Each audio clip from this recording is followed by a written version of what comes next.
నమస్కారం. శివుని జటాజూటంలో చంద్రుడు ఎందుకుంటాడో తెలుసా? చంద్రుడికి మొత్తం 27 మంది భార్యలు. ఆ 27 మంది వాళ్ళ నాన్నే దక్షుడు.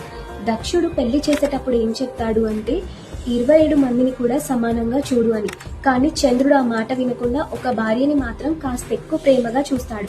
అలా చూడడంతో మిగతా వాళ్ళందరూ కూడా వెళ్లి దక్షునితో చెప్తారు. అలా చెప్పడంతో దక్షుడు చంద్రునికి శాపం ఇస్తాడు. ఏంటంటే క్రమంగా తన వెలుగు తగ్గిపోతుందని. ఈ శాపం తీసుకున్న చంద్రుడికి భయమేసి శివునికి భక్తిగా ప్రార్థన చేయడం మొదలు పెడతాడు.